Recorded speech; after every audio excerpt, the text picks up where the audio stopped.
नमस्ते दोस्तों, स्वागत है आप सबका सरकारी परीक्षा के यूट्यूब चैनल पे और स्वागत है आप सबका आरआरबी ग्रुप टी की स्पेशल वीडियो सीरीज में जहां पे हम लोग डिस्कस कर रहे हैं shift wise previous year paper questions को हर सब्जेक्ट के जो जो आरआरबी ग्रुप डी में आते हैं। तो आज इस वीडियो में डिस्कस करने वाले हैं साइंस के प्रीवियस ईयर क्वेश्चंस को जो कि शिफ्ट में हुए थे। कौन से? 17 दिसंबर 2018 के शिफ्ट में हुए थे साइंस के क्वेश्चंस, उनको हम डिस्कस करने वाले हैं। तो ये जो क्वेश्चंस थे वो मॉडरेट लेवल के थे और कुछ उसमें न्यूमेरिकल्स भी थे जैसे कि आरआरबी ग्रुप डी में होते हैं, तो उसके लिए भी आपको प्रिपेयर्ड होना पड़ेगा।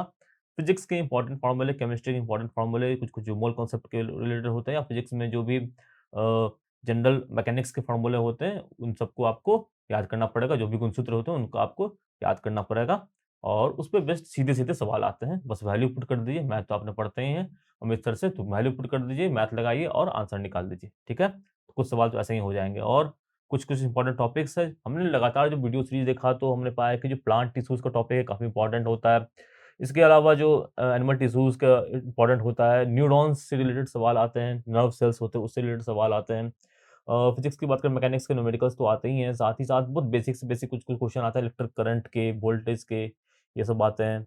और केमिस्ट्री की बात करें तो मोल पे न्यूमेरिकल्स के साथ-साथ जो एलिमेंट्स होते हैं, कंपाउंड्स होते हैं, उनके नाम या जो बेसिक एलिमेंट्स होते हैं, उनके जो सिंबल्स होते हैं, उनके बारे में सवाल आते हैं। तो ये सवाल बार-बार रिपीट हो रहे हैं, जो इन टॉपिक्स है, कुछ जो आप देख रहे हो, कुछ कॉमन पैटर्न्स हैं, उनको आपको अच्छे से पढ़ना है, उनको अच्छे से समझ के आगे बढ़ना है। ठीक है दोस्तों? तो मैं हूँ प्रकाश और हम स्टार्ट करने वाले हैं आरआरबी ग्रुप डी के वीडियो सीरीज को। पढ़ते हैं, पहले क्वेश्चन पे आते हैं। पहला क्वेश्चन कहता है कि a car starting from rest accelerates in a straight route at a constant rate of 3 metre per second square for 8 second, find the distance travelled by car during the time. क्या कह रहा है प्रश्न में? प्रश्न कह रहा है कि कार रेस्ट से यानी कि जब रुका हुआ है वहां से स्टार्ट हो रहा है, ठीक है, एक्सेलरेट होता है, एक स्ट्रेट रोड पे जाता है, एक कांस्टेंट रेट से एक्सेलरेशन यानी कि त्वरण इसका कितना है, त्वरण या एक्सेलरेशन 3 मीटर पर सेकंड स्क्वायर, ठीक है, और कितनी देर के लिए एक्सेलरेशन है, ये 8 सेकंड के लिए है। तो 8 सेकंड के लिए 3 मीटर पर सेकंड स्क्वायर का एक्सेलरेशन है, हमें निकालना है डिस्टेंस। इक्वेशंस ऑफ मोशन से सीधा-सीधे निकल जाएगा। इक्वेशन ऑफ मोशन क्या-क्या होते हैं? 3 होते हैं। एक होता है क्या? v equal to u plus 80, s equal to ut plus half a t square, v square v square plus 2as। v की ये होता है फाइनल वेलोसिटी यानी कि अंत में आने वाला वेग। u होता है इनिशियल वेलोसिटी जब शुरू होते समय जो वेग है। s होता है डिस्प्लेसमेंट कितना विस्थापन हुआ है और a होता है एक्सेलरेशन यानी कि त्वरण। तो इस सवाल की बात करें, यहाँ सवाल आपको देखना पड़ेगा कि कौन से इक्वेशन से आसानी से सॉल्व हो जाएगा। हम उसी को लगाएँगे। तो क्या-क्या हमारे पास दिया हुआ है? हमारे पास दिया हुआ है एक्सेलरेशन तुरंत 3 मीटर पर सेकंड स्क्वायर दिया हुआ है। हमारे पास टाइम दिया हुआ है कितना? 8 सेकंड का टाइम दिया हुआ है, ठीक है? और अगर हम बात करें कि हमें निकालना क्या है? हमें निकालना है डिस्टेंस निकालना है। और क्या जानकारी दी हुई? जानकारी दी हुई है कि शुरू हुआ रेस्ट से, मतलब कि जब ये चल रहा था उसके पास कोई वेग नहीं था। तो इनिशियल वेलोसिटी कितना हो जाएगा? u इक्वल टू 0 यानी कि 0 मीटर पर सेकंड, ठीक है? तो 0 मीटर पर सेकंड यूनिट भी इंपॉर्टेंट है, इसकी इंपॉर्टेंस मैं बता चुका हूँ। कभी-कभी ऑप्शन जो होते हैं यूनिट से भी छँट जाते हैं, ठीक है? क्योंकि अगर वेलोसिटी में सवाल दिया हुआ है, ऑप्शंस अगर 1 ही मीटर पर सेकंड में, आप कैलकुलेट करना भी नहीं है, सीधा उसको टिक मार के आगे बढ़ना है। तो लेकिन यहाँ पे हम इसको सॉल्व कर रहे हैं। तो s इक्वल टू u का वैल्यू निकल गया, अब हमें s निकालना है। आप देखो u दिया हुआ है हमारे पास, t दिया हुआ है हमारे पास, ठीक है? a दिया हुआ है हमारे पास, t दिया हुआ है हमारे पास, s निकालना है। सबसे सूटेबल फ़ॉर्मूला, सबसे उचित जो हमको इस्तेमाल करने में लग रहा है वो तो यही है, तो इसका इस्तेमाल करेंगे। s निकालेंगे, u है 0 इंटू t, t कितना है 8 सेकंड प्लस हाफ और ये कितना है 3 है और 8 गुने 8, ठीक है? तो ये होगा इसका फ़ॉर्मूला और इसको काटेंगे कितना आ जाएगा 4 यानी कि 4 तिक 12, 12 अट्ठे कितना होता है 96, 96 मीटर। तो सही उत्तर होगा 96 मीटर। ऑप्शन देख लें 96 मीटर है? जी हाँ, बिल्कुल है। ऑप्शन नंबर सी 96 मीटर, टिक मारेंगे, आगे बढ़ेंगे। ठीक है? ऐसे फ़ॉर्मूलों को हमको याद करना पड़ेगा और देखना पड़ेगा कि कहाँ से कौन-सा फ़ॉर्मूला लग रहा है। ये कैसे होगा? ये अभ्यास से आएगा। निरंतर अभ्यास करिए, अभी डेट नहीं आई पर डेट जल्द आ सकते हैं। तो आप निरंतर अभ्यास करिए, इस वीडियो सीरीज़ को फ़ॉलो करिए और अपनी तैयारी को मज़बूत रखिए। कहते हैं ना कि जब जंग हो तब ही हम उसके लिए तैयारी शुरू करेंगे, ऐसा नहीं करना है। जंग जब होगा तब होगा, हमको तैयार रहना है, ठीक है? अब हम लोग तैयार ही नहीं रहेंगे, चाइना बॉर्डर पर चाइना ने अटैक कर दिया तो हमारा हालत खराब हो जाएगा। हम सोच रहे हैं कि चाइना अटैक करेगा, तो उस दिन का इंतज़ार नहीं करना, पहले से तैयार रहते हैं और तैयार रखते हैं, बॉर्डर को अपने सुरक्षित रखते हैं, तो वही काम यहाँ भी करना है, पहले से तैयार रखना है। जो भी चीज़ें हैं, जो भी कॉन्सेप्ट पढ़ाए जा रहे हैं, बताए जा रहे हैं, उसको आत्मसात करना है नोट्स चाहो तो नोट्स बना लीजिए, नोट्स बनाना तो बेहतर रहता है, मैं तो वही फॉलो करता हूँ, नोट्स बना लो। जो भी पॉइंट आ रहा है डिस्कस करते रहो, हेडलाइट लाइट मैट करते रहो और उसको टाइम टू टाइम रिवाइज़ करते रहो। ये बेस्ट तरीका है किसी भी गवर्नमेंट जॉब की प्रिपरेशन को करने का, ठीक है? तो अब आगे बढ़ेंगे अगले सवाल पे। सवाल संख्या 2 कहता है कि joule by column is same as joule बटा कॉलम किसके बराबर होगा? ये सवाल है। अब पहले हम जानने चाहिए कि इसके सामने बेसिक कॉन्सेप्ट्स क्या-क्या होता है। जूल और कॉलम का क्या संबंध हो सकता है? ठीक है? तो अगर आप देखें तो वोल्टेज क्या होता है? ठीक है? वोल्टेज होता है वर्क डन बाय चार्ज, ठीक है? तो ऑप्शन में आपको वोल्ट दिखा, तो आप क्या मार देंगे? सीधा मार देंगे इसको, क्यों? क्योंकि वोल्टेज ही क्या होता है? वर्क डन बाय चार्ज होता है। वर्क डन की यूनिट क्या होता है? जूल होता है और चार्ज की यूनिट क्या होता है? कूलम्ब होता है। आपको सारे फिजिकल क्वांटिटीज़ के यूनिट्स याद हैं, एसआई यूनिट याद हैं, तो और जो बेसिक फार्मूला एकदम बेसिक फार्मूला है, आप करंट इलेक्ट्रिसिटी पढ़ने जाओगे सब स्टार्टिंग में ही फार्मूला आता है। और बेसिक फार्मूला याद है और यूनिट्स का अच्छी जानकारी है, तो क्या कर लोगे आराम से ये सब निकाल लोगे। बहुत कुछ ज़्यादा रटने की ज़रूरत नहीं है, एकदम सीधे-सीधे आपको कॉन्सेप्ट के साथ पढ़ते जाना है, यूनिट्स को याद करते जाना है। यूनिट्स को याद करना बहुत ज़रूरी है, जितने भी फिजिकल क्वांटिटी है, उनके यूनिट्स को याद करना बहुत ज़रूरी है। इससे क्या होगा डायरेक्टली आएँगे तो आप तो सवाल कर लोगे और दूसरा ये कि ऑप्शंस को आपको छाँटने में आसानी होगी, ठीक है? यहाँ पे सब से आसानी से मार दिया। हमने देखा वर्क डन बाय चार्ज दिया हुआ है, सॉरी जूल व कूलम्ब दिया हुआ है। जूल तो वर्क डन का होता है, एनर्जी का होता है, कूलम्ब किसका होता है? चार्ज का होता है, आवेश का होता है, ठीक है? तो कार्य बटा आवेश, वोल्ट यानी कि विभवांतर। तो सही उत्तर हो जाएगा ऑप्शन नंबर डी 1 वोल्ट। तो 1 वोल्ट मानेंगे, बढ़ेंगे आगे अगले सवाल पे, सवाल संख्या 3। तो ये सवाल किस पे है? पीरियोडिक टेबल पे है। सवाल क्या है? Electronegativity dash from left to right in a row in periodic table and electropositivity dies from left to right in a row in periodic table. Electronegativity क्या होती है? कहाँ से कहाँ बढ़ती है, कहाँ से कहाँ घटती है, ये हमको पता होना चाहिए। इलेक्ट्रोपॉजिटिविटी क्या होता है, ये भी हमको देखना है। अब इलेक्ट्रोनेगेटिविटी होता क्या है? तो देखो, तो जो कि कोई भी एटम होता है, कोई भी अणु होता है, तो इलेक्ट्रोनेगेटिविटी वो चीज़ होती है जो कि किसी भी इलेक्ट्रॉन को जो है वो अपनी ओर आकर्षित करने की इसकी जो क्षमता है, वो उसी को इलेक्ट्रोनेगेविटी नेगेटिविटी कहते हैं कि कोई भी जो इलेक्ट्रॉन आ रहा है उसको अपनी ओर वो कितनी तेज़ी से खींच पा रहे हैं, उसी को कहते हैं हम क्या? इलेक्ट्रोनेगेटिविटी। तो अगर हम पीरियोडिक टेबल की बात करें तो इलेक्ट्रोनेगेटिविटी क्या होता है? अगर हम यहाँ से यहाँ जा रहे हैं, यानी कि अगर हम लेफ्ट टू राइट जा रहे हैं तो इलेक्ट्रोनेगेटिविटी क्या हो रहा है? बढ़ रहा है और इलेक्ट्रोपॉजिटिविटी क्या हो रहा है? घट रहा है। तो हम क्या बोलेंगे कि इलेक्ट्रोनेगेटिव यहाँ से यहाँ क्या हो रहा है?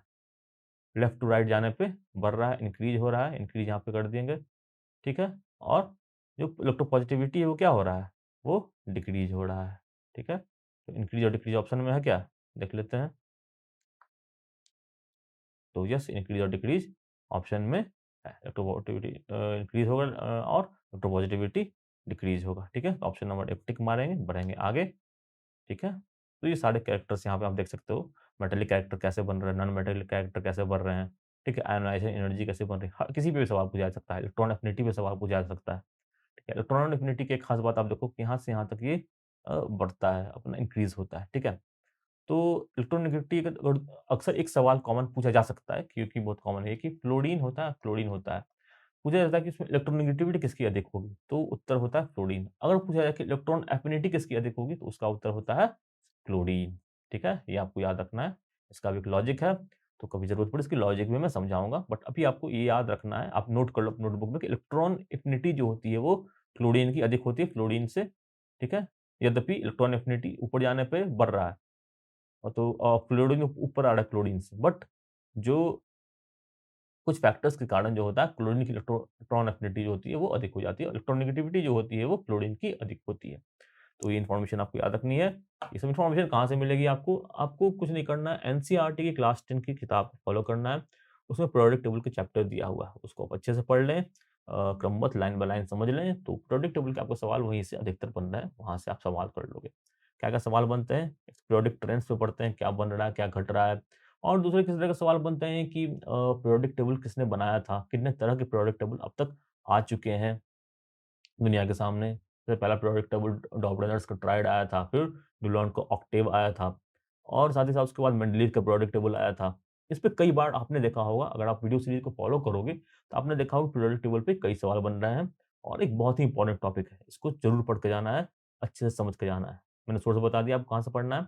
क्लास 5 की पीरियोडिक टेबल की बुक है, उसको अच्छे से पढ़ लो। कॉन्सेप्चुअली आपको जो है क्रमबद्ध तरीके से चीज़ें समझ में आ जाएगी, ठीक है?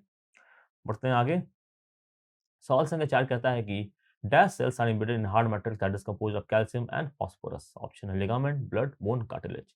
2 कीवर्ड हमको देखना है, हार्ड मतलब कठोर और कैल्शियम और फास्फोरस। उसका सही उत्तर क्या हो सकता है? सही उत्तर होगा सीधा-सीधी बोन। बोन ही हार्ड होता है। उसमें हमने बचपन से पढ़ रहे हैं कि बोन कैल्शियम से हड्डियाँ मजबूत होती है, दाँत भी हड्डी का पार्ट है, दाँत मजबूत होता है। एडवर्टाइज़मेंट्स में भी हम देखते हैं, ठीक है? तो इससे क्या मतलब पता चल रहा है कि बोन ही जो है वो चीज़ है, वो हार्ड मैट्रिक्स में एक बंद होता है। बोन के जो सेल होते हैं और कैल्शियम और फास्फोरस के वह मैट्रिक्स होता है। मतलब बोन हड्डी का क्या बना होता है? कैल्शियम और फास्फोरस का बना होता है। बेसिकली सवाल यही कह रहा है।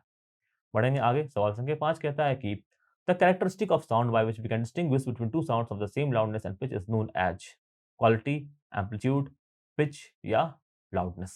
क्वालिटी यानी कि गुणवत्ता, एम्पलीट्यूड यानी कि आयाम, पिच यानी कि तारत और लाउडनेस यानी कि लाउड बोलना, जोर से बोलना, ठीक है? उसको लाउडनेस बोलते हैं।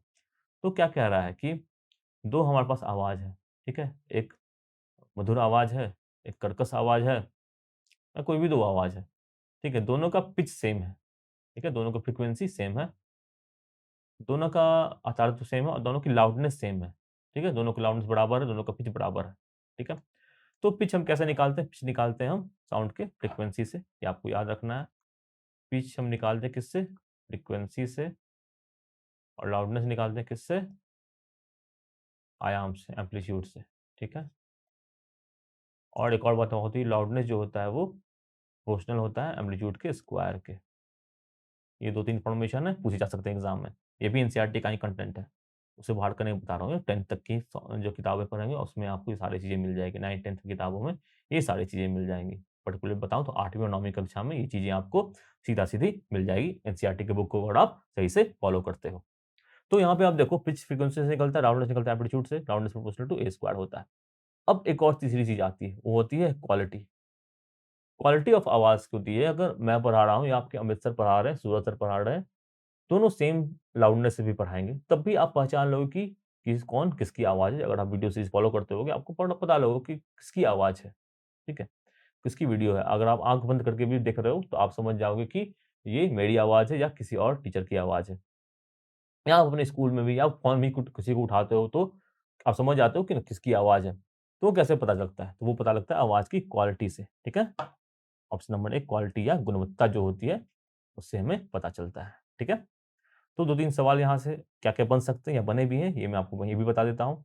पिच किस पे डिपेंड करता है? पिच डिपेंड करता है फ्रीक्वेंसी पे, लाउडनेस डिपेंड करता है एम्पलीट्यूड पे, लाउडनेस प्रोपोर्शनल होता है एम्पलीट्यूड स्क्वायर के और और पिच जितनी अधिक होती है, उतनी सुरीली आवाज़ होती है, ये भी इम्पोर्टेंट है, इसे आपको याद रखना है। हाई पिच्ड वॉइस, जो लता जी की आवाज़ थी, उन्हें हाई पिच्ड वॉइस भी कहा जाता था कि पिच उनका काफ़ी अच्छा है, क्वालिटी भी अच्छी है, ठीक है? तो आगे बढ़ेंगे, अगले सवाल पे बढ़ते हैं। और एक सवाल मैं पूछ रहा हूँ, आप कमेंट सेक्शन में बताएँगे कि जो अ अ, साउंड पॉल्यूशन होता है, वो किसमें कैलकुलेट होता है? कौन से यूनिट से कैलकुलेट होता है साउंड पॉल्यूशन? ठीक है? आप बताएँ कमेंट सेक्शन में। इसको अच्छे से पढ़ें, साउंड को चैप्टर को भी कई सवाल आ रहा है, रिपीट हो रहा है, तो इस साउंड चैप्टर अच्छे से पढ़ें और बताएँ कमेंट सेक्शन में कि जो लाउडनेस होती है या जो साउंड का जो पॉल्यूशन होता है, वो किस चीज़ पे मेज़र किया जाता है?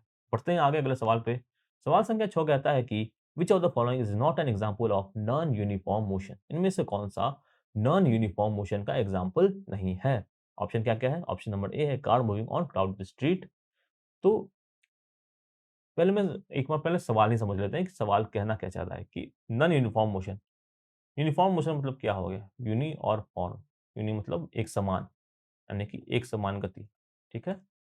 एक समान जो गति होती है, वो क्या होता है कि जितनी समय बीतता है, उतने समय में बराबर दूरी तय करती है। यानी कि उसका जो गति होती है, वो सेम होती है। स्पीड जो होता है, वो सेम होता है, ठीक है? यानी कि 5 किलोमीटर पर सेकंड की स्पीड से चलना शुरू किया, तो बहुत देर तक ये 5 किलोमीटर पर सेकंड की स्पीड से ही चल रहा है। तो हम कहेंगे कि ये यूनिफ़ॉर्म मोशन है, ठीक है? और स्पीड अगर हम क्या कर रहे हैं, चेंज कर रहे हैं बार-बार रास्ते में, अभी 5 किया, कभी देखा कि रास्ता खाली है, तो अपनी इस गति को बढ़ा दिया, 10 कर दिया, 10 किलोमीटर गति से चलने लगे, दौड़ने भी लग गए। ठीक है? अब अगर फिर भीड़-भाड़ आ गया, तो हमारी गति क्या हो जाएगी, कम हो जाएगी, बच-बचा के जाएँगे, ठीक है? तो उसी पर बेस्ड ये सवाल है। तो इसको समझते हैं अच्छे से। क्या ना क्या? नॉन यूनिफ़ॉर्म मोशन एग्ज़ाम्पल नहीं है, मतलब यूनिफ़ॉर्म मोशन है। तो यूनिफ़ॉर्म मोशन कौन है, ये हमें जानना है। शब्दों से घुमाया जा रहा है अंग्रेज़ी बोल के, तो हमको उसमें फँसना नहीं है। हमको जानना है कि यहाँ पे सिंपल यूनिफ़ॉर्म मोशन क्या है। अब 2 बार नॉट आ गया, नॉट और नन। तो नेगेटिव इनटू क्या होता है? कैंसल हो जाता है, तो हमको सीधा-सीधा क्या करना है? यूनिफ़ॉर्म मोशन कौन-सा है इसमें, ये पता करना है। तो ऑप्शन क्या क्या है? A car moving on crowded street. अब देखो, अभी इसका एग्ज़ाम्पल दिया, एक कार जो है क्राउडेड स्ट्रीट में यानी कि भीड़-भाड़ वाली जगह पे जा रहा है। तो भीड़-भाड़ वाली जगह पे जा रहा है तो स्पीड तो सेम नहीं रहेगा, ऊपर-नीचे होता रहेगा, तो ये तो नहीं होगा example. A person jogging in a park, ये हो सकता है कि जॉगिंग करते समय स्पीड सेम रहे या नहीं भी रहे, ठीक है? क्योंकि जॉगिंग भी वही क्या होता है कि पार्क कर जॉगिंग कर रहे हैं, अपनी थोड़ी बहुती गति आगे-नीचे भी कर सकते हैं, अब इसको कंसिडर करते हैं। तो ये तो नहीं होगा। ये क्या कर रहा है? A man running at 8 metre race 800 metre race. आपने कभी रेस में भागते हुए देखा है लोगों को? पहले धीरे-धीरे भागते हैं, अगर 800 मीटर की रेस है, पहले धीरे-धीरे भागते हैं और बाद में अपनी गति को तेज़ कर लेते हैं या फिर कम कर लेते हैं अकॉर्डिंगली। तो उनकी जो गति है वो एक समान नहीं रहती है, तो ये ऑप्शन भी नहीं होगा, ठीक है? अब देखो, rotation of the blade of a ceiling fan. एक सीलिंग फैन को अगर आप चालू कर देते हैं, क्या होता है? वो अपना घूमते रहता है और इसकी गति जो है वो जनरली सेम रहती है, ठीक है? अगर इस दोनों में से चुनना हो तो बेहतर ऑप्शन तो यही है कि rotation of the blade of the ceiling fan, क्योंकि वो जो रोटेशन है ना, वो एक समान वो चलती रहती है, उसमें एक्सेलरेशन नहीं आता है। एक मोटर आपने फिक्स कर दिया स्पीड, वो जनरली उसी पर चलते रहता है। तो ऑप्शन नंबर डी जो होगा वो यहाँ पे होगा सही उत्तर। बढ़ेंगे आगे अगले सवाल पे। सवाल संख्या 7 कहता है कि which of the following is not a part of neuron? Neuron क्या होता है? नर्व का सेल होता है। जो नर्वस सिस्टम होता है उसका सेल होता है न्यूरॉन। इसमें से कौन-सा न्यूरॉन का हिस्सा नहीं है? नेसल ग्रैन्युल्स, न्यूरोमेलानिया, एक्सोन या सैरोलेमा। सैरोक्लोलेमा जो है ऑप्शन नंबर डी इसका सही उत्तर है, क्योंकि बाकी 3 जो है वो न्यूरॉन के ऑप्शन आप देख सकते हो यहाँ पे। नेसल ग्रैन्युल्स प्रेज़ेंट होते हैं ये, जो कि जो संचार है उसको अलग जगह तक फैलाने का काम करते हैं। ये क्या न्यूरॉन क्या करता है? जो तार होता है बिजली की, टेलीफ़ोन का तार होता है उसी तरह का काम करता है इन्फॉर्मेशन को पहुँचाने का, दिमाग से बाकी जगहों पर और बाकी जगहों से दिमाग पर इन्फॉर्मेशन को पहुँचाने का काम करता है ये। तो आप देख रहे हो कि एक्सॉन भी इसी का पार्ट होता है, न्यूरोलिमा भी इसी का पार्ट होता है, यहाँ पे देख रहे हो। तो इसका पार्ट कौन-सा नहीं है? इसका पार्ट नहीं है सैक्रोलिमा, ये किस चीज़ का पार्ट है? ये मसल सेल का पार्ट होता है, ठीक है? मसल सेल का जो ऊपरी हिस्सा होता है, वही होता है क्या? प्लाज़्मा मेम्ब्रेन जो होता है बेसिकली, प्लाज़्मा मेम्ब्रेन क्या होता है? एक सेल के अंदर का जो मेम्ब्रेन होता है, जो हिस्सा होता है, जो लिक्विड होता है, ठीक है? सेल में क्या होता है? लिक्विड होता है, वहाँ पे बहुत सारे जो माइटोकॉन्ड्रिया हो गया, गोल्गी ऑफ बॉडी हो गया, ये सब क्या होता है? तैरते रहता है उसमें। तो जो जिसमें तैरते रहता है वही होता है प्लाज़्मा मेम्ब्रेन। और सार्कोलेमा क्या है? प्लाज़्मा मेम्ब्रेन है किसका? मसल सेल का। तो इसका न्यूरॉन से कुछ लेना-देना नहीं है, तो यहाँ पे हो जाएगा सही उत्तर। बढ़ेंगे आगे। सवाल संख्या 9 कहता है कि thrust exerted by body on the surface is equal to the thrust exerted by body on the surface is equal to कितना? Option number A weight of the body, mass of the body, volume of the body, the density of the body. Thrust क्या होता है? बल होता है एक तरह का। ये सवाल पहले भी किया जा चुका है। तो बल किसके बराबर होता है? बल जो लगता है वो वेट के बराबर होता है। वेट क्या होता है? बल होता है और मास कितना क्वांटिटी उसमें प्रेज़ेंट वो चीज़ होता है। मास और वेट में अंदर क्या-क्या होता है? इस पे सवाल बनते हैं कई सारे तो थोड़ा बहुत समझ लेते हैं। मास क्या होता है? द्रव्यमान होता है। यानी कि जितना क्वांटिटी हमारे में है वो वही रहता है और ये बदलता नहीं है, नेवर चेंजेस। कभी नहीं बदलेगा। मास आपको अब मून पे ले जाइए या आप अर्थ पे ले जाइए। सवाल यहाँ से ये भी बनता है, एक तरह का सवाल बनता है कि जो अगर 5 केजी का वस्तु है, तो उसका जो मास है, उसका जो द्रव्यमान है वो अ, मून पे कितना होगा? तो उत्तर होगा 5 केजी ही होगा। लेकिन अगर सवाल पूछता है 5 केजी का वस्तु है, का उसका वज़न 5 केजी है, ठीक है? वज़न यानी 5 केजी वेट है, तो उसका मून पे वज़न कितना होगा? तो उत्तर कुछ और हो जाएगा। वज़न बदल सकता है, वज़न डिपेंड करता है किस पे? एक्सेलरेशन ड्यू टू ग्रेविटी पे। तो इसकी वैल्यू हर जगह अलग-अलग होती है, इसलिए वज़न हर जगह अलग-अलग होता है, ठीक है? और अर्थ की बात करें तो कुछ कुछ ऐसा है, तो यहाँ पे कुछ और वज़न आता है, यहाँ पे भी कुछ और वज़न आता है, ये भी होता है, क्योंकि जी की वैल्यू दोनों जगह अलग-अलग होती है। ग्रेविटेशन का चैप्टर पार्ट पढ़ोगे आपको ये सब चीज़ें अच्छे से समझ में आ जाएगी क्लास 9 के एनसीईआरटी किताब में। तो द्रव्यमान और जी का वैल्यू अलग होता है। तो जो वेट होता है वो अलग-अलग होता है और मास होता है वो सेम होता है। तो थ्रस्ट एक्सर्टेड बाय बॉडी कितना होगा? फ़ोर्स है। देखो यहाँ पे फ़ोर्स और कौन-सा है? फ़ोर्स तो वेट ही है, तो ऑप्शन नंबर ए सही हो जाएगा, वेट। डेंसिटी और वॉल्यूम अलग-अलग चीज़ हो जाता है। इसका वेट से अभी कुछ लेना-देना नहीं है, ठीक है? तो हमने क्वेश्चन में देखा पढ़ा थर्स्ट, देखा यहाँ पे फोर्स कौन-कौन सा है और फोर्स एक ही है वेट, ऑप्शन नंबर ए को वेट मारेंगे, आगे बढ़ेंगे, ठीक है? तो अब बढ़ते हैं अगले सवाल यानी कि सवाल संख्या 10 पर। सवाल संख्या 10 कहता है कि metals can displace each other according to their dash conductivity, resistivity, testability या रिएक्टिविटी। तो सही उत्तर क्या होगा? सही उत्तर होगा ऑप्शन नंबर डी रिएक्टिविटी। क्यों? जितना रिएक्टिव होगा वो दूसरे वाले को रिप्लेस कर देगा। कहने का मतलब 2 मेटल है, आयरन और कॉपर, ठीक है? आयरन जो है कॉपर से अधिक रिएक्टिव है। तो अगर आयरन जाता है कॉपर सल्फेट के पास तो क्या होता है? सल्फेट को अपने पास बुला लेता है और कॉपर को छोड़ देता है अकेले। कुछ वैसा ही है, आपकी ये आप समझ लो आप हैं, ये आपकी शादी की बात हो रही है किसी से, ठीक है? बात एकदम बन चुकी है। बट फिर क्या होता है, एक जो है बेहतर रिश्ता इसके पास आ जाता है जो कि ये है। तो ये क्या करेगा, आपको हटा देगा और इसकी शादी हो जाएगी इससे, ठीक है? तो ऐसा ना हो इसलिए अच्छे से पढ़ाई कर लीजिए और ये बस एग्ज़ाम्पल था ये, तो इसको अच्छे से समझ लीजिए कि होता क्या है जो अधिक रिएक्टिव होता है वो दूसरे मेटल को उसके कंपाउंड से रिप्लेस कर देता है, ठीक है? और अपना यौगिक बना लेता है, अपना कंपाउंड बना लेता है। तो जो रिएक्टिव होता है वो अपना कंपाउंड बना लेता है और जो कम रिएक्टिव होता है उसको अकेला छोड़ देता है। तो इसी को कहते हैं इस तरह की रिएक्शन को कहते हैं क्या? Displacement reaction. अब इसी के साथ बढ़ते हैं अगले सवाल पे। सवाल संख्या 11 कहता है कि फर्टिलाइजेशन ऑकर्स इन फर्टिलाइजेशन कहाँ होता है? तो ऑप्शन नंबर ए है वैजिना, बी यूटेरस, सी फैलोपियन ट्यूब या डी सर्विक्स। तो इसका सही उत्तर क्या हो जाएगा? सही उत्तर हो जाएगा option number C fallopian tube. Fertilisation क्या होता है? जो मेल और फीमेल गैमेट मिलते हैं और वो एक जगह पर मिलने के बाद एक नया सेल बनाते हैं जिसे कहते हैं जाइगोट। तो जहाँ पे जाइगोट बनता है, वहीं पे फर्टिलाइजेशन होता है और ये कहाँ पे होता है? ये होता है फैलोपियन ट्यूब में, ठीक है? यहाँ पे आप देख सकते हैं, यहाँ से वैजिना के थ्रू जो स्पर्म जाता है और सर्विक्स एक छोटा-सा यहाँ पे एक ओपनिंग होता है और फैलोपियन ट्यूब में यहाँ पे क्या होता है कि यहाँ से जो फीमेल जो गैमेट है वहाँ से निकलता है ओवरीज़ से और फैलोपियन ट्यूब में दोनों का मिलन होता है। तो फैलोपियन ट्यूब में क्या होता है? फर्टिलाइज़ेशन का काम होता है। सेक्सुअल रिप्रोडक्शन के दौरान फर्टिलाइज़ेशन जो होता है वो कहाँ पे होता है फैलोपियन ट्यूब में। तो फैलोपियन ट्यूब होगा इसका सही उत्तर। ये सेक्सुअल रिप्रोडक्शन, एसेक्सुअल रिप्रोडक्शन दोनों पे कई सारे सवाल बन चुके हैं। तो रिप्रोडक्शन का जो भी पार्ट जो होता है बहुत इंपॉर्टेंट होता है बायोलॉजी के हिसाब से। इसको भी अच्छे से पढ़ना है क्योंकि जो भी प्लांट के जो असेक्सुअल रिप्रोडक्शन के अलग-अलग टाइप होते हैं, वो कौन-कौन से टाइप के होते हैं, उन पे सवाल बना हुआ है। मेल रिप्रोडक्टिव ऑर्गन और फीमेल रिप्रोडक्टिव ऑर्गन दोनों पे सवाल बना हुआ है। तो ये चैप्टर को आपको अच्छे से पढ़ना है, समझ के जाना है, ठीक है? आते हैं अगले सवाल पे, ये कुछ नया तरह का सवाल लग रहा है, इसको अच्छे से समझते हैं। In a flask of volume V litre 0.2 mole of O2, 0.4 mole of nitrogen oxide, 0.1 mole of NH3 and 0.3 moles of He gas are present at the isolate temperature. The total pressure exerted by these non-reactive gases is 1 atm. The partial pressure exerted by N2 gas is, ठीक है? तो partial pressure निकालना है तो ऐसा सवाल आता है, हमें कुछ नहीं करना है। पार्शियल प्रेशर कैसे निकालते हैं कि जो कुल प्रेशर होता है उसमें उसका क्या हिस्सा हुआ, बस वही निकालना है, ठीक है? तो उसको कैसे निकालते हैं? कुछ निकालने के लिए कुछ नहीं करना है, सीधा-सीधा क्या करना है, जैसे नाइट्रोजन का कितना कौन-सा है 0.4 है, ठीक है? 0.4 है, अब बाकी सारे को जोड़ दो 0.2 प्लस 0.1 NH3, 0.3 He, ठीक है? और कौन-सा है और 0.4 N2 का भी है, इसको भी जोड़ेंगे। तो उस जो पार्शियल फ्रैक्शन निकालना हो तो कैसे क्या करेंगे, जो इसका मूल कॉन्सेप्ट है, वॉल्यूम मोल पे डायरेक्टली प्रोपोर्शनल होता है, जितना ज़्यादा मोल होगा उतना ज़्यादा उसका वॉल्यूम होगा, इस तरह से समझ लीजिए।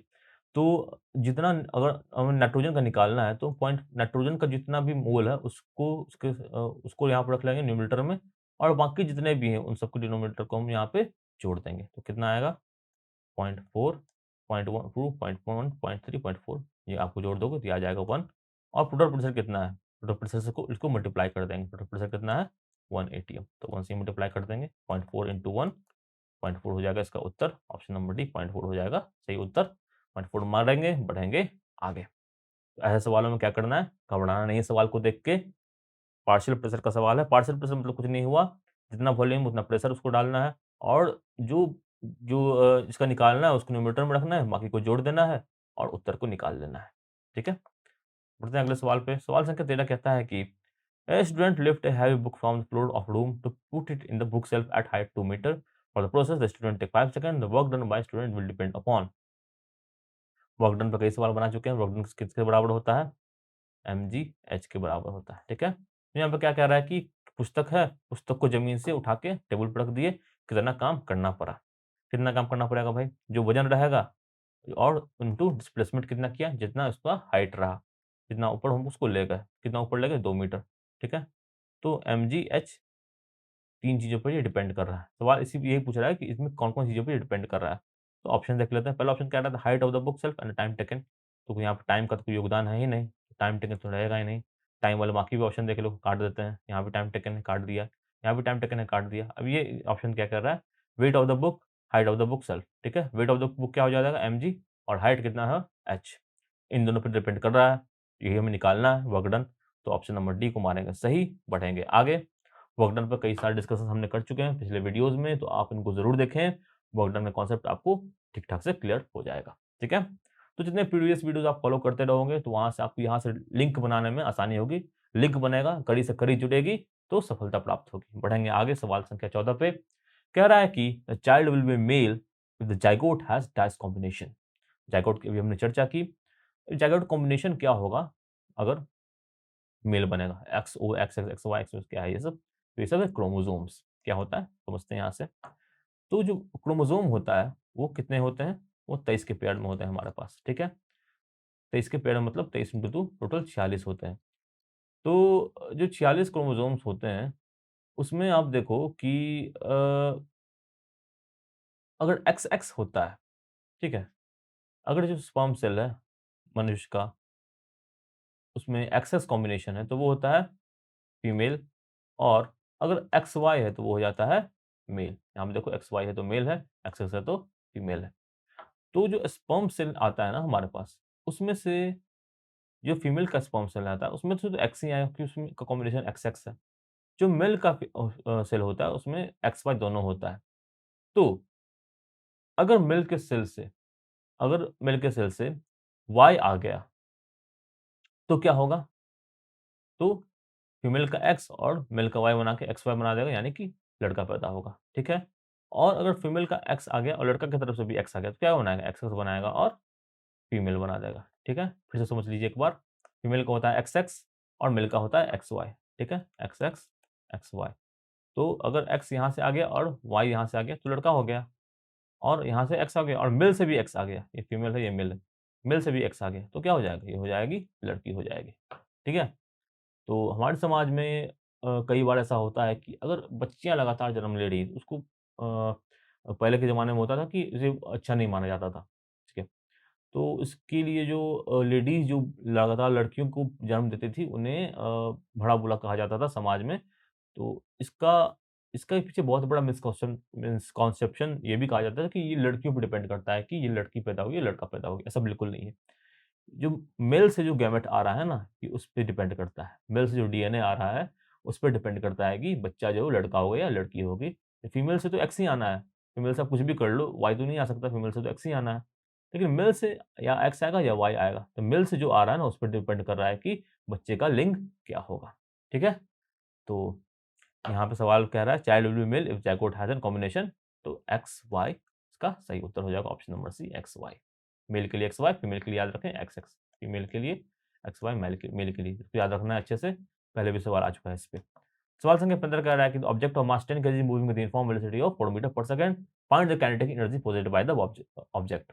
एक वस्तु है, इसका द्रव्यमान कितना है? द्रव्यमान है 10 केजी, ठीक है? वेग कितना है? वेग यानी वेलोसिटी है कितना? 4 मीटर पर सेकंड। हमें निकालना है काइनेटिक एनर्जी या गतिज ऊर्जा। क्या निकालना है? गतिज ऊर्जा। ये कितना होगा? ये होता है सिंपल सा कॉन्सेप्ट इसका, हाफ एम वी स्क्वायर, ठीक है? एम द्रव्यमान है, वी वेग है, सब कुछ दिया हुआ है, वेग या स्पीड भी होता है। तो सीधा-सीधी फॉर्मूला पुट करेंगे 10 और वी यानी कि 4 गुना 4 काट दिया, 2 4 2 जा 8 9 80। 80 निकाल लिए क्या हम? Kinetic energy. अब बात आ गई जूल की, एनर्जी है, तो सीधा-सीधा बात है कि यूनिट क्या हो जाएगा? जूल हो जाएगा। तो 80 जूल ऑप्शन नंबर ए लिख लेंगे, मार देंगे इसको सही उत्तर। अब यहाँ पे आप देखो, इसको आप बिना कैलकुलेट के कैसे बना सकते थे? ऑप्शन देख लीजिए, जूल, डब्लू, वाट यानी न्यूटन, ठीक है? पीए पास्कल, पास्कल यूनिट होता है किसका? प्रेशर का। न्यूटन यूनिट होता है किसका? वजन का, वेट का या फोर्स का। डब्ल्यू यानी कि वाट यूनिट होता है किसका? पावर का। और जूल यूनिट होता है किसका? एनर्जी का। हमें निकालना है काइनेटिक एनर्जी, गतिज ऊर्जा, ऊर्जा का यूनिट क्या है? जूल। जूल देखा, मार दिया आंसर। बाकी काया की और कहीं जूल है नहीं। तो यहाँ से बच जाएगा आपका समय, समय दे देना मैथ्स पे, मैथ का सवाल कुछ और बना लेना, रीजनिंग का सवाल कुछ और बना लेना, यहाँ पे समय बचा लो, ठीक है? तो यूनिट का ज्ञान रहेगा तो आप इज़िली क्वेश्चन को सॉल्व कर पाओगे, ये मैं बार-बार बोल रहा हूँ, शुरू से बोल रहा हूँ। तो यूनिट का ज्ञान रखना ज़रूरी है, जो भी एसआई मात्रक है, जो भी एसआई यूनिट है, उसका ज्ञान ज्ञान रखना बहुत ज़रूरी है। बढ़ेंगे आगे, सवाल संख्या 16 कहता है कि the electric current is equal to, current किसके बराबर होता है? धारा, विद्युत की धारा किसके बराबर होती है? जो चार्ज होता है, और चार्ज को बढ़ने में कितना टाइम लगेगा उस पे डिपेंड करता है, ठीक है? चार्ज का यूनिट होता है Q, टाइम का होता है T, I equal to Q/T। बढ़ेंगे, बढ़ेंगे आगे। डेफिनिशन याद रखना है, डेफिनिशन बेस्ड क्वेश्चन है। An element has atomic number 15, with which of the following element will it show similar chemical properties? ठीक है, एटॉमिक नंबर 15 है। हमको आना चाहिए क्या? इलेक्ट्रॉनिक कॉन्फ़िगरेशन निकालना। वो कैसे निकालते हैं? तो 20 तक का निकालना बहुत आसान है। हम सीधा-सीधा फॉर्मूला लगा देते हैं, कितना? 2n स्क्वायर का। यानी कि एक सेल में कितना आएगा ये इस पे डिपेंड करता है, बोर्ड के नियम के हिसाब से। तो पहले के लिए हमें पता है 2 into 1 यानी कि 2 स्क्वायर यानी कि 2, यानी कि जो पहला सेल हो K, इसमें तो 2 ही होगा। अब आता है कितना? L, L में कितना होगा? 2 into 2 का स्क्वायर L, ठीक है? यहाँ पे 2 बना दिया। अब L में कितना आएगा? 2 into 2 का स्क्वायर यानी कि च 8। तो यहाँ पे 2 हो गया, यहाँ पे हो गया 8, ठीक है? अब बच गया कितना? 5। तो तीसरे में कितना आ सकता है? तीसरे में आ सकता है 2 into 3 स्क्वायर, ठीक है? 3 स्क्वायर 9, 9 दूने 18, 18 आ सकता है तीसरे सेल में। और तीसरे सेल में 18 तो आ सकता है, लेकिन ये बात भी है कि तीसरा सेल के लिए अब बचा कितना है? 5 ही है, और आउटर मोस्ट जो सेल होता है, जो सबसे बाहरी का सेल होता है, उसमें भी मैक्सिमम 8 आ सकता है, उसमें 8 से अधिक नहीं आ सकता है, ठीक है? इस बात का भी हमको ध्यान रखना होता है। तो देखो, तो यहाँ पे कितना आ गया? 18 आ गया, तो 18 को ज़रूरत नहीं, हमें 5 ही चाहिए। तो बाहर में कितना आ गया? बाहर में आ गया 5 इलेक्ट्रॉन, ठीक है? तो एटॉमिक नंबर जिसका 15 है, उसके बाहर में कितना है? उसके बाहर में 5 इलेक्ट्रॉन है। अब हम देखेंगे कि इसमें से कौन-सा ऐसा एलिमेंट है जिसके बाहर में 5 इलेक्ट्रॉन है। तो केमिकल प्रॉपर्टी किस बात पे डिपेंड करती है कि आपके आउटर मोस्ट सेल में, जो बाहर का जो सेल है, उसमें कितने इलेक्ट्रॉन घूम रहे हैं। तो जो 2 एलिमेंट के सेम नंबर ऑफ इलेक्ट्रॉन्स बाहर में घूमते हैं, उनकी केमिकल प्रॉपर्टीज सेम होती है। ठीक है? तो देखो, नाइट्रोजन, अ, ये इसका अगर हम इलेक्ट्रॉनिक कॉन्फ़िगरेशन निकालें तो 2 तो होगा ही, और साथ ही है तो बचा कितना? 5। तो 5 बाहर वाले में जाएगा, नीचे वाले में 2 रह गया और ऊपर वाले में 5 इलेक्ट्रॉन घूम रहा है। तो देखो, तो इसमें 5 इलेक्ट्रॉन बाहर है और 15 वाले में 5 इलेक्ट्रॉन बाहर है। तो केमिकल प्रॉपर्टीज़ किससे मिल रहा है? इसी से मिल रहा है, ऑप्शन नंबर ए से 7। बाकी का आप निकाल के देख सकते हैं, किसी और का नहीं आएगा, ठीक है? यहाँ पे नियॉन में बाहर में 8 आएगा, ऑक्सीजन बाहर में 6 आएगा, बोरोन में बाहर में 2 आएगा, और 5 बाहर में बस नाइट्रोजन में आ रहा है, उसके बाद 15 नंबर वाले पे जो पे उस पे आ रहा है। तो न सही उत्तर क्या हो जाएगा? ऑप्शन नंबर ए, नाइट्रोजन 7, ठीक है? फिर से बता देते हैं, इलेक्ट्रॉनिक कॉन्फ़िगरेशन निकालना आप सीख लोगे, तो आपको पता चल जाएगा कि बाहर के जो इलेक्ट्रॉनिक, बाहर का जो सेल है उसमें कितने इलेक्ट्रॉन हैं। फिर आप देखोगे कि बाकी ऑप्शन में वो कौन-सा ऐसा एलिमेंट है जिसके बाहर के जो सेल है उसमें इतना ही नंबर ऑफ इलेक्ट्रॉन्स हैं। यहाँ पे 5 निकाला, तो उसमें किन कौन से ऑप्शन में वैसा सेल है जिसके बाहर की जो ऑर्बिट है उसमें 5 ही इलेक्ट्रॉन है, ठीक है? और फिर वही ऑप्शन को मार देंगे सही और बढ़ जाएँगे आगे सवाल संख्या 18 पे। जो कहता है कि which of the following solution will be more acidic, इनमें से कौन-सा सबसे अधिक एसिडिक होगा? पीएच 2 जिसका है, पीएच 6 जिसका है, पीएच 1 जिसका है, या पीएच 0 जिसका है। तो पीएच क्या होता है? एक स्केल होता है 0 से 14 पर। साथ बीच में क्या होता है? न्यूट्रल होता है। यहाँ से यहाँ तक एसिडिटी बढ़ता है, यहाँ यहाँ तक बेसिसिटी बढ़ता है। यानी कि जितना 7 से कम होता जाएगा, 0 से मतलब 0 जो है तो सबसे ज़्यादा एसिडिक है, 1 उससे थोड़ा कम एसिडिक है, 2 उससे थोड़ा कम एसिडिक है, 3, 4, 5, 6, ठीक है? तो 0, 1, 2 तक जो 3 तक जो रहेगा उसको क्या कहेंगे? स्ट्रॉन्ग एसिड है, और 3 की इस साइड 3 से 7 जो रहेगा उसको क्या कहेंगे? इसको कहेंगे वीक एसिड है, ठीक है? उसी तरह 8, 10 तक अगर बढ़ते हैं, 10, 11 तक तो क्या हो जाएगा? ये बेस को कहेंगे कि वीक बेस है, और यहाँ से यहाँ तक 14 जो कहेंगे कि वो सबसे अधिक, सबसे खतरनाक बेस है, ठीक है? जिसका 14 है वो सबसे बड़ा बेसिक है, जिसका 0 है वो सबसे बड़ा एसिडिक है। सही उत्तर क्या हो जाएगा? Option number D, pH equal to 0, ठीक है? फिर से बता देते हैं, पीएच स्केल होता है 0 से 14 तक, 7 तक होता है न्यूट्रल, 0 से 7 क्या होता है? एसिडिक होता है, और 7 से 14 क्या होता है? बेसिक होता है। तो जितना कम होगा उतना ज़्यादा वो एसिडिक होगा, जितना अधिक होगा उतना ज़्यादा वो बेसिक होगा, ठीक है? क्वेश्चन संख्या 19 कहता है what is the molecular formula of butyne, butyne, ठीक है। आयन लगा हुआ है, तो आयन का फार्मूला क्या हमने बताया हुआ है कि CnH2n-2, ठीक है, ब्यूटाइन का। एन कितना है, एन हो जाएगा ब्यूट माने कि 4, ब्यूट मतलब 4, ठीक है। यहाँ से यहाँ पे याद रखना जरूरी है। इत मतलब क्या होता है, 2, ठीक है। प्रॉप मतलब कितना होता है, 3, बुट मतलब होता है 4, ठीक है। इस तरह से आगे आपको याद करना है, ठीक है। सारे जो भी है जो नोमेनक्लेचर का तरीका है उसको यहाँ पे आपको याद करना है, ठीक है।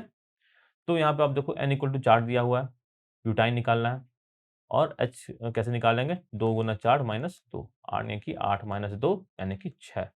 कितना क्या आंसर आ जाएगा इसका, C4H6 दिख रहा है कहीं, ऑप्शन नंबर डी में देखा, माड़ा सही, बढ़ गए आगे। और यहीं पे ब्यूटेन ब्यूटेन पूछा होता तो ब्यूटेन, तो क्या मारते CnH2n प्लस 2, ठीक है। n निकाल देते 4 और 2n प्लस 2, 4 2 8 प्लस 2 यानी कि 12, ठीक है। सॉरी 4 है ना, तो 2 इंटू 2 4 2 8, 8 प्लस 10, हाँ 12, और इन होता तो सीधा सीधी 2n, यानी कि 4 दिया हुआ है तो सीधा सीधी 2n यानी कि 8 मार देते, ठीक है। तो यहाँ पे आयन दिया हुआ था, आयन का फॉर्मूला कितना है, CnH2n-2। तो सही उत्तर मानेंगे ऑप्शन नंबर डी, बढ़ेंगे आगे अगले सवाल पे। सवाल संख्या 20 कहता है कि if an object is infinity what will be the position of an image found by convex lens. अगर कोई इन्फिनिटी पे है तो कॉन्वेक्स लेंस के द्वारा उस पे किस तरह का इमेज बन रहा है। Option number A beyond f2, C on c2, C है एट इन्फिनिटी, या डी है एट फोकल पॉइंट। तो देख लेते हैं इमेज फॉर्मेशन कैसे कैसे होता है। तो यहाँ पे सवाल क्या कह रहा है कि जब इन्फिनिटी पे है, तो यहाँ पे देखो इन्फिनिटी पे तो क्या होगा, जो लेंस क्या करता है, सारे जो दूर से पैरेलल रेज ऑफ लाइट आते हैं उसको एक जगह पर फोकस करता है। कॉन्वेक्स लेंस इस तरह का काम करता है, f2 पे फोकस करता है। तो देखो इन्फिनिटी से समान आ रहा है, जो ऑब्जेक्ट है उसका उसकी तरफ से लाइट आ रहा है और सारे मिलके f2 पे मिल रहे हैं, यानी कि एक पॉइंट साइज यहाँ पे एकदम बिंदु जैसा ऑब्जेक्ट बना रहा है जो कि रियल है, ठीक है, और पॉइंट साइज है। कहाँ बन रहा है, f2 पे बन रहा है, ठीक है। तो यहाँ पे देखो सही उत्तर क्या हो जाएगा, at focal point, option number D, ठीक है। और देख लो यहाँ पे बाकी केसेस बनते हैं, अगर C2 पे बनता है तो कहाँ बनता है, यहीं पे C2 पे बन जाएगा, ठीक है, यहाँ पे आप देख रहे हो। और अगर बियॉन्ड f बनता है तो कहाँ बनेगा, तो f2 दोनों जो फोकस और 2f2 के बीच में बन जा रहा है, ठीक है। अगर ऑब्जेक्ट फोकस पे रखा है तो कहाँ बन जाता है, इमेज बन जाता है इन्फिनिटी पे। और अगर ऑब्जेक्ट फोकल लेंथ पे रखा हुआ है तो कहाँ बनता है, तो ये काम करता है मैग्नीफाइंग लेंस के जैसे, किसके जैसे काम करता है, मैग्नीफाइंग लेंस के जैसा काम करता है। तो सवाल बनता है कि मैग्नीफाइंग लेंस कौन सा लेंस होता है, उत्तर हो कॉन्वेक्स लेंस, और कब होता है, जब वस्तु जो होता है वो फोकल लेंथ पे होता है। तो यहाँ से एक इंपॉर्टेंट सवाल बन सकता है। इस कॉन्सेप्ट पढ़ने जाएंगे तो बहुत ही बड़ा कॉन्सेप्ट है, इसको कभी अच्छे से पढ़ लेंगे। जो लेंस कॉन्सेप्ट है वो फिजिक्स में बहुत ही इंपॉर्टेंट पॉइंट है कि लेंस का काम क्या क्या होता है, लेंस की पावर क्या होती है, पावर की यूनिट क्या होती है, पावर की यूनिट होती है डायोप्टर। तो ये जो छोटी छोटी इन्फॉर्मेशन है आपको हर वीडियो से पढ़ पढ़ के नोट करते जाना है। डायोप्टर कितना के बराबर होता है, 1/, फोकल लेंथ के बराबर होता है, ठीक है। कॉन्वेक्स जो होता है उसका फोकल लेंथ क्या होता है, हमेशा पॉजिटिव होता है। और जो कॉनकेव लेंस होता है, जो ये वाला लेंस होता है, उसका फोकल लेंथ हमेशा क्या होता है, नेगेटिव होता है, ठीक है। ये सब चीजें हैं, एनसीईआरटी किताब पढ़ोगे तो आप अच्छे से समझ पाओगे, रिलेट कर पाओगे। बढ़ेंगे अगले सवाल पे। सवाल संख्या 21 कहता है कि the sex of an offspring is determined by which of the following, DNA of the female gamete, DNA of the male gamete and female gamete, neither the DNA of the male not the female, DNA of the male gamete. अभी हमने पढ़ा ये किस पे depend करता है, mail पे convert करता है, वही एक्स वाई वाला कॉन्सेप्ट। तो जो मेल से एक्स एक्स वाई, तो जो मेल से वाई आता है या मेल से एक्स आएगा उसी पे डिपेंड करता है सेक्स। सवाल सेम है, सेम तरह के सवाल दो दो पूछ लिए गए हैं, और रिप्रोडक्शन का सवाल है दोनों। तो रिप्रोडक्शन की इंपॉर्टेंस है, हर जो शिफ्ट में रिप्रोडक्शन से सवाल आया हुआ है, या तो प्लांट रिप्रोडक्शन से या ह्यूमन रिप्रोडक्शन से। इंपॉर्टेंट टॉपिक है, बिल्कुल नहीं छोड़ के जाना है। बढ़ेंगे आगे सवाल संख्या 22 पे। ये सीधा सीधा सवाल है, इसमें बताना है कि कौन से जो एलिमेंट है उनका जो सिंबल, केमिकल सिंबल क्या दिया गया है उनको। तो आप देखो कोबाल्ट का केमिकल सिंबल क्या होता है, कोबाल्ट का CO होता है, तो 1 को कर दिया B से, 1 का B दिख रहा है कहीं पे, तो A भी दिख रहा है, D पे दिख गया, तो ये दोनों में से कौन सही होगा। आगे बढ़ेंगे। 2 कॉपर, कॉपर क्या होता है, कॉपर का क्या हो जाता है D, 2 का D, 2 का D दिख रहा है, 2 का D इसमें दिख रहा है, ये सही होना चाहिए। इसको काट देंगे और इसको मान लेंगे सही उत्तर। आगे भी देख लेते हैं एक बार। 3 का ए, यस 3 का सल्फर, सल्फर का एस होता है। सोडियम का Na भी होता है, 4 का सी, ये भी मान लेंगे सही। सर सभी दिशाओं से ऑप्शन नंबर जो डी है वो सही उत्तर है। सही मानेंगे, बढ़ेंगे आगे। ये सवाल थोड़ा-सा कॉन्सेप्चुअल है, थोड़ा-सा दिमाग लगाने वाला है। इसमें कैलकुलेशन में नहीं उलझना है, समझ के आते हैं। सवाल क्या कर रहा है? Bicyclist comes to skiing stop in 10 metre, ठीक है? During this process the force on the bicycle to road is 200 newton and is directly opposed to the motion. Work done by the cycle on the road is. अब सवाल क्या कह रहा है कि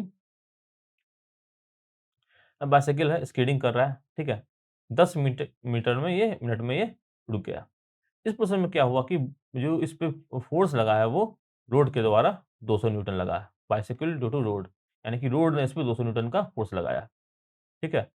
ये सवाल पूछ रहा है कि work done by the cycle on the road, cycle ने वर्क डन रोड पे क्या काम किया, ठीक है? वर्क डन क्या होता है? Force into displacement. अब फोर्स कितना है? 200 न्यूटन साइकिल पे लग रहा है, तो साइकिल पे रोड पे कितना लगा रहा है? 200 न्यूटन लगा रहा है। अब सवाल क्या रहा है कि रोड पे कितना लग रहा है? रोड घूम रहा है क्या? रोड तो रुका हुआ है।